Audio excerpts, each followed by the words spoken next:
بسم اللہ الرحمن الرحیم۔ دوستو ذرا تصور کیجئے اس وقت کا جب اس عالم میں حق اور باطل کا فرق مٹ جائے گا، جب جھوٹ اتنی خوبصورتی سے پیش کیا جائے گا کہ سچ کڑوا اور ڈراونا لگے گا، جب انسان اپنی آنکھوں سے دیکھ کر بھی سچ کو پہچان نہیں پائے گا۔ یہاں سچ اور جھوٹ کے بیچ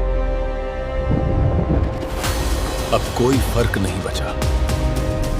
جب عقل خاموش ہو جائے گی اور دلوں پر پردے پڑ جائیں گے، یہی وہ دور ہوگا جسے کتابوں میں آخری زمانہ کہا گیا ہے، اور اسی زمانے میں ظاہر ہوگا انسانیت کا سب سے بڑا فتنہ وہ آ چکا ہے اور اب کوئی نہیں بچے گا۔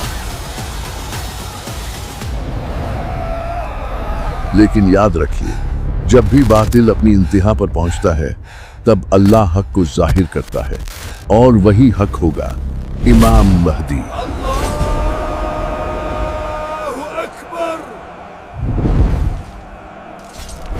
آج کی یہ کہانی ہے امام مہدی بنام دجال، یعنی آخری جنگ۔ آخری زمانے کا عالم بہت عجیب ہوگا۔ دنیا ترقی کے شکھر پر ہوگی، لیکن انسان اندر سے خالی ہوگا۔ اونچی عمارتیں ہوں گی، تیز ٹیکنالوجی ہوگی، ہر چیز آسانی سے ملے گی، لیکن سکون غائب ہوگا۔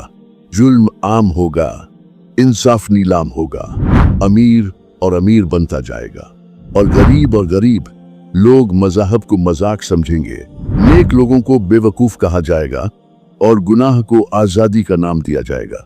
یہی وہ ماحول ہوگا جہاں فتنوں کی شروعات ہوگی۔ دجال کوئی معمولی انسان نہیں ہوگا، وہ ایسا فتنہ ہوگا جو انسان کی عقل، ایمان اور نظر تینوں کو ہلا کر رکھ دے گا۔ دجال کا ایک آنکھ کانا ہوگا، دوسری آنکھ سے وہ کچھ نہیں دیکھ پائے گا۔ اس کے ماتھے پر لکھا ہوگا کافر، لیکن ہر کوئی اسے پڑھ نہیں پائے گا۔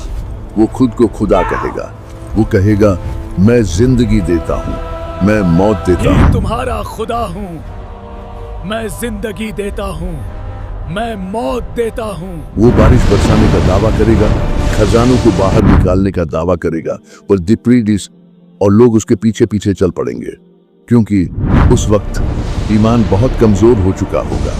دجال کا فتنہ صرف طاقت کا نہیں ہوگا بلکہ دھوکے کا ہوگا۔ وہ جنت اور جہنم کا دھوکہ دے گا۔ اس کی جنت اصل میں جہنم ہوگی، اور اس کی جہنم اصل میں جنت۔ وہ لوگوں کو بھوک اور ڈر سے آزمائے گا۔ جو اس کا ساتھ دے گا اسے دنیا کی نعمتیں ملیں گی، اور جو انکار کرے گا اسے مشکلوں میں ڈال دیا جائے گا۔ بہت سے لوگ صرف دنیا کی وجہ سے دجال کو مان لیں گے۔ اس دور میں ایمان بچانا جلتے کوئلے کو ہاتھ میں پکڑنے جیسا ہوگا۔ ماں اپنے بیٹے کو دجال کے پاس لے جائے گی اور کہے گی اسے خدا مان لو، تاکہ ہماری مشکل آسان ہو جائے۔ عالموں کی بھی ایک بڑی تعداد گمراہ ہو جائے گی۔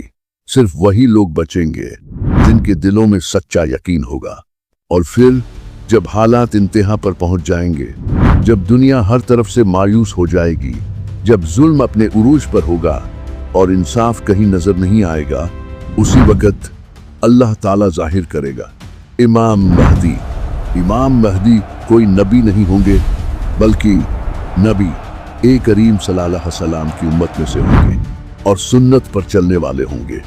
ان کا نام محمد صلی اللہ علیہ وسلم اور ان کے والد کا نام عبداللہ ہوگا۔ ان کا کردار انصاف، تقوی اور رحمت سے بھرا ہوگا۔ وہ ظلم سے بھری اس دنیا میں اللہ کے حکم سے انصاف قائم کریں گے۔ وہ لوگوں کو اپنے لیے نہیں بلکہ اللہ اور اس کے دین کی طرف بلائیں گے۔ ان کے زمانے میں ظلم مٹے گا، حق ظاہر ہوگا، اور باطل شکست کھائے گا۔ امام مہدی سادگی پسند ہوں گے، وہ طاقت کے بھوکے نہیں ہوں گے۔ لوگ خود انہیں پہچانیں گے اور بیعت کریں گے۔ ان کے دور میں زمین اپنے خزانے اگلے گی، بارش برسے گی، اور انصاف قائم ہوگا۔ لیکن سب سے بڑا امتحان ابھی باقی ہوگا، جب دجال کو پتہ چلے گا کہ حق کا قائم ہونے والا ہے۔ وہ اپنی پوری طاقت سے امام مہدی کا مقابلہ کرے گا۔ یہ جنگ صرف تلواروں کی نہیں ہوگی، یہ جنگ ہوگی ایمان اور کفروں کی،